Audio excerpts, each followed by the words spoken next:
Сәлем достар, сіздермен бірге кезекті сұрақ жауап айдары және оның жүргізушісімен Дина Төлеубекова. Олай болса, біз бастаймыз. Бірінші келіп түскен сауал. Сәлеметсіз бе? Мен келісімшарт бойынша әскери қызметшімін, шенім ефрейтор. Маған зейнетке шығуға 4 жыл жетпей тұр. Келісімшарт 7 жасқа дейін жасалған болатын.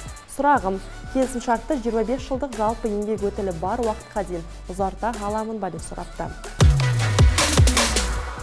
Қайырлы күн. Әскери қызмет және әскери қызметшілердің мәртебесі туралы заңның 25 бабы 2 тармағына сәйкес жоғары кәсіптік даярлығы, атқаратын лауазымда жұмыс тәжірибесі бар және әскери қызмет өткеру үшін денсаулық жағдай жарамды қызметте болудың шекті жасына толған әскери қызметшіге өзінің баянаты бойынша уәкілетті мемлекеттік органның бірінші басшысы онымен әскери қызмет өткеру туралы жаңа келісімшарт жасау арқылы әскери қызмет мерзімін 5 жылға дейінгі мерзімге ұзарта алады.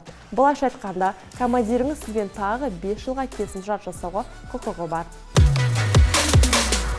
Келесі Ильяс есімді аккаунт қолданушыдан келген сауал.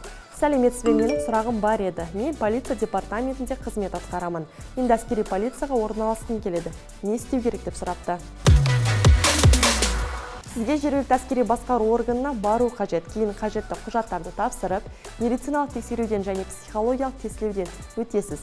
Әскери дәрігерлік комиссиядан сәтті өткеннен кейін сізді әскери полиция мамандарын даярлау орталығының 1 айлық оқу курсына жібереді.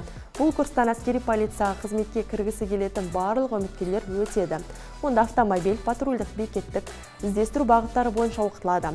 Курсы сәтті аяқтағаннан кейін және тағылымдамадан өткеннен кейін сіз әскери полицияға қызметке орналаса аласыз. Келесі сауал.